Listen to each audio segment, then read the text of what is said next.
Assalamualaikum warahmatullahi wabarakatuh. Selamat malam.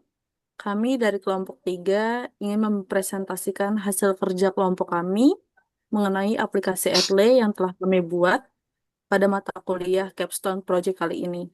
Judul yang kami ambil yaitu Implementasi Sistem e-Tilang dalam meningkatkan efisiensi penindakan pelanggaran lalu lintas.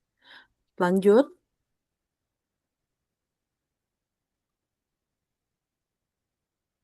boleh lanjut? Oke, sebelumnya kelompok kami terdiri dari saya sendiri di Tanggren Nirianti, Daniel Triyono, Dea Abdul Aziz, dan juga Rika Meilani. Lanjut,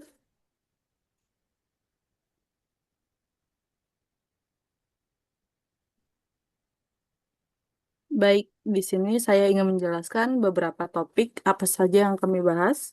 Di sini ada 6 topik yang akan dibahas yaitu latar belakang, apa itu ETLE, implementasi dan pengembangan sistem, fitur-fitur, dan juga kesimpulan. Lanjut.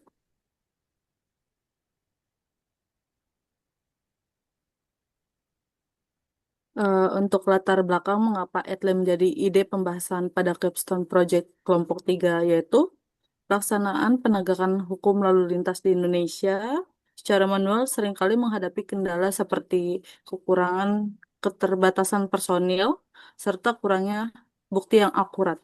Maka untuk mengatasi masalah tersebut, dibuatlah sistem ETLE yang memanfaatkan teknologi kamera dan sistem digital untuk merekam pelanggaran lalu lintas secara otomatis dan akurat.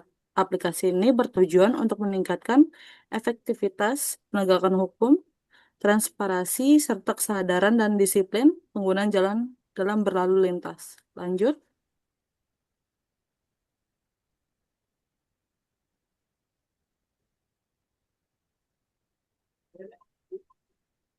Untuk apa ETLE itu? ETLE itu ada ETLE adalah sistem penegakan hukum lalu lintas berbasis teknologi yang memungkinkan deteksi pelanggaran secara otomatis melalui kamera dan sensor guna meningkatkan keselamatan, efisiensi, dan transparansi dalam berlalu lintas. Lanjut,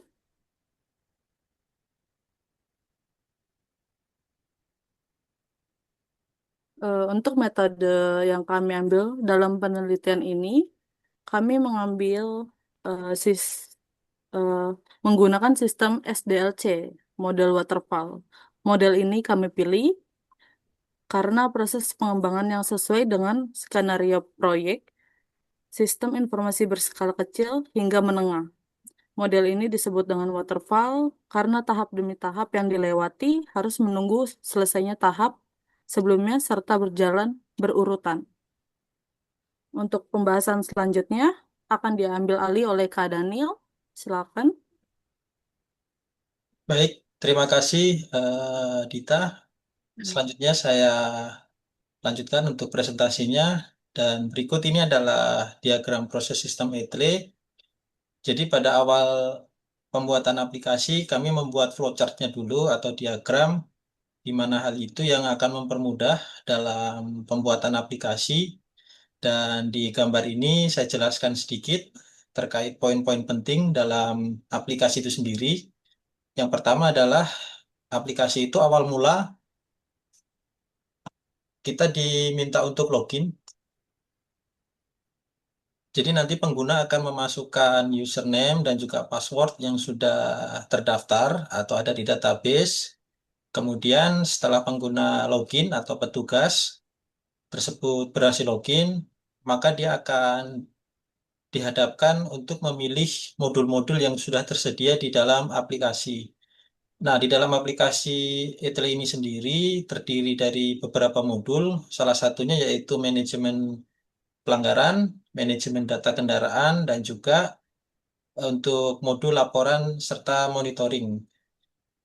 Di dalam aplikasi ini akan menerima inputan dan juga dari inputan itu diolah yang nantinya akan menghasilkan suatu output yang nantinya akan digunakan baik itu oleh petugas ataupun juga digunakan oleh pengguna ya atau masyarakat pemilik kendaraan itu sendiri dalam melakukan proses pengecekan tilang seperti itu kurang lebih. Atau mungkin mau melakukan pengecekan data kendaraan juga bisa. Berikutnya, dalam pengembangan sistem kami juga membuat ERD. Nah, fungsi dari ERD ini adalah mempermudah kami dalam eh, membuat desain database aplikasi. Dan di sini ada 5 tabel yang kami buat.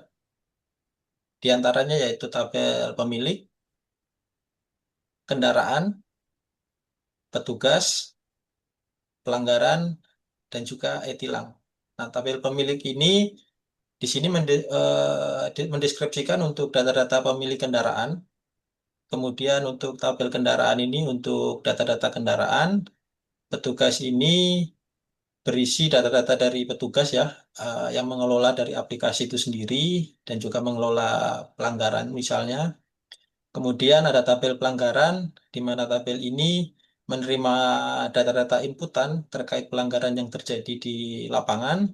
Kemudian yang terakhir ada tabel e-tilang yang mengelola semacam salah satunya yaitu data pembayaran ataupun eh, data-data status dari tilang tersebut ya, apakah sudah terselesaikan secara administrasi atau belum.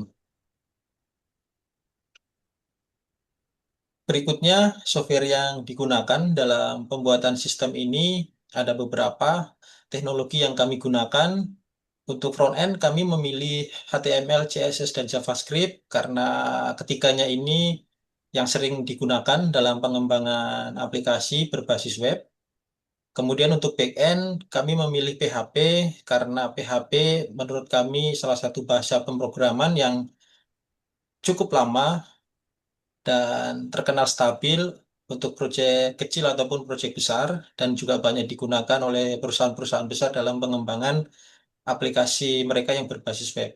Kemudian untuk database, kami memilih teknologinya yaitu MySQL. Kenapa? Karena MySQL menurut kami DBMS ini cukup terstruktur ya dan rapi dan penggunaannya juga cukup mudah termasuk untuk maintenance-nya.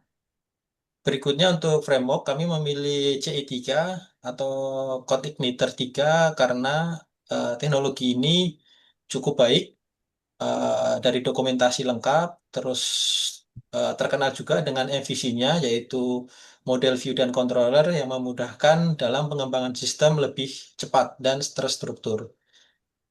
Kemudian yang terakhir untuk tools, kami menggunakan XAMPP.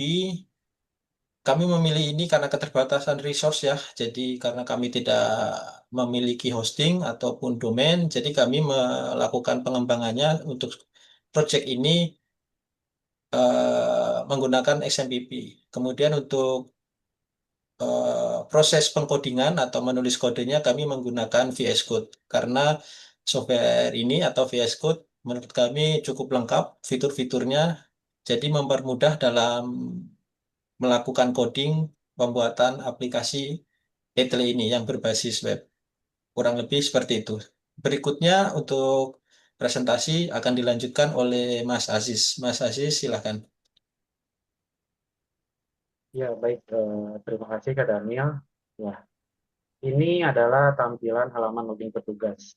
Dan untuk tampilan ini hanya bisa diakses oleh petugas saja, tidak dengan pengguna atau pelanggan lalu lintas. Oke, next selanjutnya kita akan masuk ke halaman dashboard admin. Ya, di dashboard ini memiliki fungsi yaitu untuk mengontrol dan memonitoring sistem tilang secara elektronik. Dan di dalamnya terdapat sebuah data kendaraan, baik itu berupa motor ataupun mobil, data pemilik kendaraan tersebut, data pelanggaran, dan tentunya e-tilang yang akan diproses oleh petugas itu sendiri, serta ada notifikasi yang akan dikirimkan oleh pihak petugas kepada pelanggar lalu lintas nanti. Oke, next selanjutnya kita akan pindah ke halaman tampilan pengguna publik atau user yang melakukan pelanggaran lalu lintas. Di gambar yang sebelah kanan layar itu ada tampilan untuk masuk atau mengecek apakah kita terkena tilang kendaraan. Nah, di sini kami membuat sistem yang mudah diakses tanpa harus mendaftar akun terlebih dahulu, cukup dengan menggunakan nomor polisi kendaraan yang valid atau sesuai dengan nomor kendaraan yang sudah dikirim oleh petugas melalui notifikasi tadi. Dan gambar yang sebelah kiri layar itu adalah tampilan halaman ketika kita sudah memasukkan nomor polisi yang sesuai tadi. Di halaman dashboardnya untuk pengguna tersebut terdapat sebuah informasi kendaraan, riwayat pelanggaran, apa saja yang mereka langgar, serta ada denda yang harus dibayar oleh pelanggar tersebut. Nah, di sistem yang kami buat ini, kami mempermudah masyarakat untuk melakukan pembayaran secara online langsung di sistem ini, bisa melalui metode pembayaran transfer antar bank ataupun e-wallet tanpa harus pergi ke kantor pos atau ke loket pembayaran sesuai dengan tempat polisi kejadian tersebut. Nah, saya rasa itu saja, baik dalam segi tampilan untuk petugas ataupun pengguna atau pelanggar lalu lintas. Oke, selanjutnya mungkin akan dilanjutkan oleh Karika. Karika, silahkan. Baik, terima kasih Kak Aziz. Untuk kesimpulan dan rekomendasi, kesimpulan dari kami dari hasil penelitian ini, implementasi sistem e-tilang dapat disimpulkan bahwa sistem ini menjadi langkah maju dalam penegakan hukum lalu lintas di Indonesia. Efisiensi dalam proses tilang melalui digitalisasi tidak hanya mempermudah masyarakat, tetapi juga mengurangi interaksi langsung antara pelanggar dan petugas, yang berpotensi mengurangi praktik pungli. Untuk rekomendasi, selanjutnya, untuk rekomendasi dari kami untuk pengembangan dan peningkatan sistem e-tilang ini, pertama, peningkatan sosialisasi ke masyarakat. Banyaknya masyarakat yang masih belum paham bagaimana sistem ini bekerja dan apa saja jenis pelanggaran yang bisa dikenakan dalam tilang elektronik ini. Maka dari itu, sosialisasi ini sangat penting untuk dilakukan. Bermacam-macam sosialisasi pun dapat dilakukan secara masif melalui media sosial, kunjungan sosialisasi ke sekolah, atau membuat video simulasi singkat dengan menjelaskan alur kerja etile secara visual agar masyarakat lebih paham. Yang kedua, untuk pengembangan infrastruktur, pengembangan ini sangat penting untuk diperhatikan. Saat ini memang sudah banyak kota besar yang sudah mulai menerapkan etile, tetapi masih banyak juga daerah lain yang belum menerapkan karena fasilitas yang masih terbatas. Karena fasilitas yang masih terbatas ini, beberapa lokasi atau titik rawan pelanggaran belum terpantau dengan baik. Maka, maka dari itu, kami merasa perlu adanya pemerataan infrastruktur, terutama di kota-kota kecil ataupun daerah dengan tingkat pelanggaran tinggi untuk hasil penerapan sistem etile ini. Ketiga, untuk melakukan evaluasi secara berkala terhadap sistem etile ini sangat penting dilakukan karena evaluasi ini bertujuan untuk pemantauan sistem agar sistem ini berjalan dengan baik dan sesuai. Dengan melakukan evaluasi berkala ini, bisa membantu mengidentifikasi beberapa kendala seperti kesalahan sistem yang dapat menghambat efektivitas sistem etile. Baik, demikian presentasi dari kelompok kami untuk memenuhi tugas 3 mata kuliah Capstone Project yang berjudul Implementasi Sistem e-Tilang dalam Meningkatkan Efisiensi Penindakan Pelanggaran Lalu Lintas sebagai salah satu langkah transformasi digitalisasi dalam lalu lintas. Kami menyadari tentunya sistem dan materi yang kami sampaikan masih memiliki banyak kekurangan, baik dari segi data maupun penyampaian, karena keterbatasan waktu. Sehingga kami sangat terbuka terhadap masukan, saran, maupun pertanyaan dari Bapak, Ibu, rekan mahasiswa.